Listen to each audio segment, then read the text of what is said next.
ఉండాలని చెప్పి నేను అధికారులందరినీ కూడా హెచ్చరిస్తా ఉన్నా. పోలీస్ అధికారులే కాదు ఇతర అధికారులు కూడా ఉద్దేశపూర్వకంగా వివిధ సందర్భాల్లో మా కోఆపరేటివ్ చైర్మన్లను, మా సర్పంచ్లను, మా ఎంపీటీసీలను, మా జడ్పీ చైర్మన్ల మీదనో ఎంక్వైరీలు వేసుకుంటా, కమిషన్లు వేసుకుంటా ఇబ్బంది పెట్టే ప్రయత్నం చేస్తున్నారు. విజిలెన్స్ ఎంక్వైరీ, ఈ ఎంక్వైరీ, ఆ ఎంక్వైరీ అని మా సర్పంచ్ల బిల్లులు ఇస్తలేరు. ఇప్పటికి కూడా 2 ఏళ్ల నుంచి, ఏడాది అర్థం నుంచి కూడా లోకల్ బాడీ బిల్లులు ఇస్తలేరు. అసలు ఈ గవర్నమెంట్ వచ్చినాక 12,000 కోట్ల రూపాయల బిల్లులు కేవలం 4 బడా కాంట్రాక్టర్లకు ఇచ్చింది. 4కే 1200 ఇస్తే చిన్నోళ్ళందరూ అయిపోతారు. ఈ రాష్ట్రంలో 1200 ఇవ్వడానికేమో డబ్బులు లేవంటాడు. 12,000 కోట్లు మాత్రం 4 బడా కాంట్రాక్టర్లకు కట్టబెట్టి ఇవాళ పేదల ఉసురు పోసుకునే ప్రయత్నం చేస్తూ ఉన్నారు. ఇవాళ రేవంత్ రెడ్డి అందాల పోటీ ఇవాళ మళ్ళీ మాట్లాడి ఒలింపిక్స్ పెడతాను. నువ్వు అందాల పోటీలు పెట్టడమే నీకు శాతగాలే. పరువు తీసినావు ఈ రాష్ట్రాన్ని పరువు తీసినావు. ఇలా మీడియాలో వార్తలు వస్తున్నాయి. నీకు సన్నిహితంగా ఉండే ఒక ఎంపీ, నీకు సన్నిహితంగా ఉండే ఒక కార్పొరేషన్ చైర్మన్, నీకు దగ్గరగా ఉండే ఒక IAS అధికారే ఆ మిస్ ఇంగ్లాండ్ పట్ల అనుచితంగా ప్రవర్తించారని వార్తలు వస్తూ ఉన్నాయి. నీకు చిత్తశుద్ధి ఉంటే ఆ CC ఫుటేజ్ బయట పెట్టు. నీకు చిత్తశుద్ధి ఉంటే వాళ్ళను కాంగ్రెస్ పార్టీ నుంచి సస్పెండ్ చేసి తక్షణమే వాళ్ళ మీద కేసులు నమోదు చేయి. ఈ రాష్ట్ర గౌరవాన్ని నిలబెట్టు. కేసీఆర్ తెలంగాణ గౌరవాన్ని ప్రపంచ పటంలో నిలబెడితే నువ్వు ఈ తెలంగాణ గౌరవాన్ని ప్రపంచం ముందు తల దించుకునే విధంగా చేసినావు. ఇవాళ తల వంపులు తెచ్చినావు ఈ రాష్ట్రానికి. ఇంకా ఏంటంటే ఒలింపిక్ గేమ్స్ పెడతా అంటాడు. ఏం మాట్లాడుతున్నావు నువ్వు? ఇవాళ ఇప్పటికైనా సోయి తెచ్చుకో. మాకేమీ నిన్న కేసీఆర్ గారు చాలా స్పష్టంగా చెప్పింది వరంగల్లో. నిన్నేదో అర్జెంటుగా దించాలనో మేమేదో గద్దెనెక్కాలనే ఆలోచనలో లేము అని కొండబద్దలు కొట్టినంత స్పష్టంగా కేసీఆర్ గారు చెప్పారు. ఇంకా 3 ఏళ్ళు టైం ఉంది. ఇప్పటికైనా మారు, కమిషన్లు బంద్ చేయి, ప్రజలకు అందుబాటులో ఉండు. ఈ పుణ్యాత్ముడు సెక్రటరీ పోతలేడు. అయితే ఆ జూబ్లీ హిల్స్ ప్యాలెస్లో కూర్చుంటుండు, లేకపోతే ఈ పోలీస్ కమాండ్ కంట్రోల్ రూమ్లో కూర్చుంటుండు. సెక్రటరీకి ఎందుకు పోతలేవు? పక్కన అంబేద్కర్ని చూడడానికి నీకు ఇబ్బంది అవుతుందా? అంబేద్కర్ పేరు మీద సెక్రటరీ పెట్టినందుకు నీకు ఇబ్బంది అవుతుందా?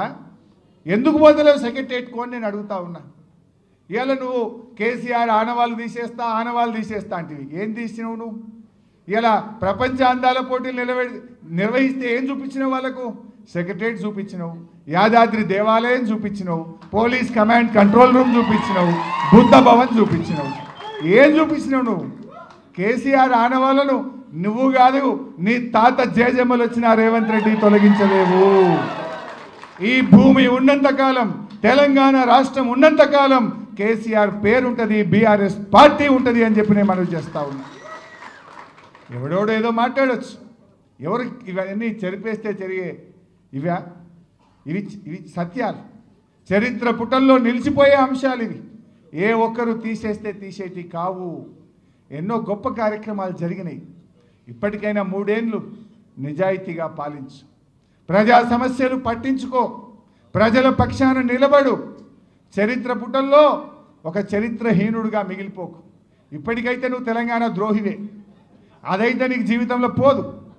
ఎందుకంటే నువ్వు ఎన్నడూ జై తెలంగాణ అనలే, ఎన్నడూ అమరులకు శ్రద్ధాంజలి ఘటించలే, ఎన్నడూ ఉద్యమంలో పాల్గొనలే, ఎన్నడూ తెలంగాణ కోసం రాజీనామా చేయలే, ఎన్నడూ నువ్వు తెలంగాణ కోసం మాట్లాడలే.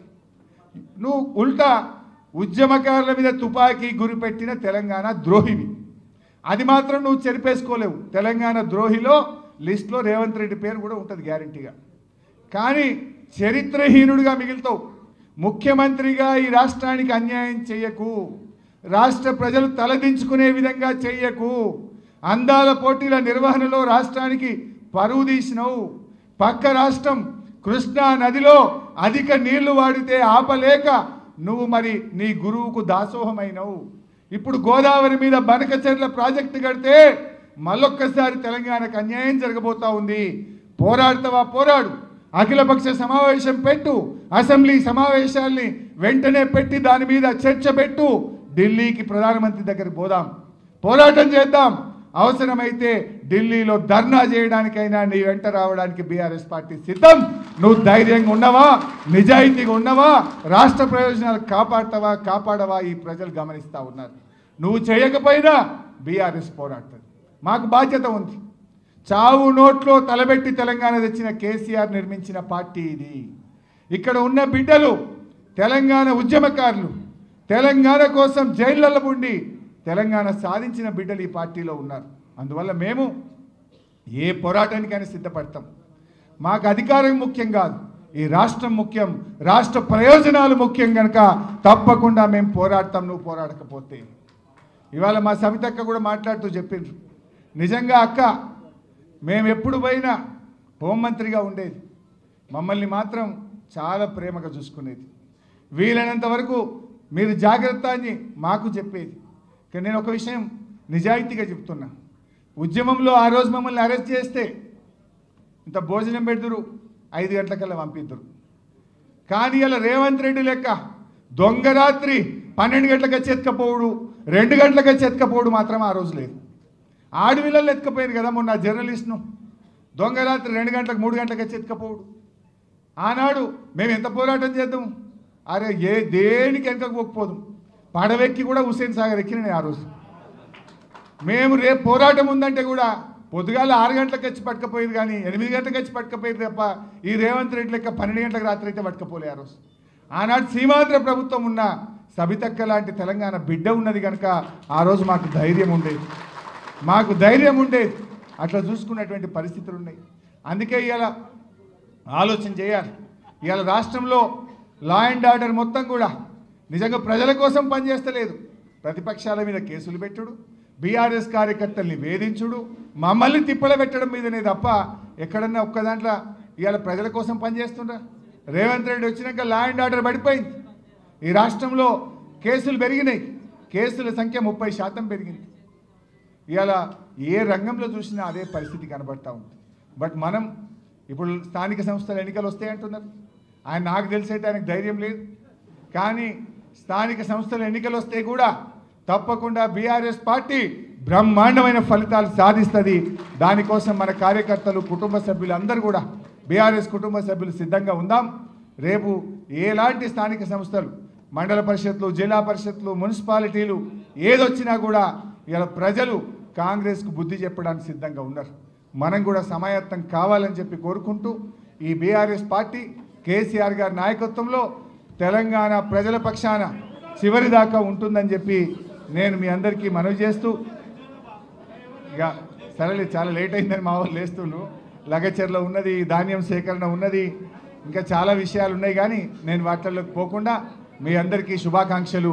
జై తెలంగాణ, జై తెలంగాణ.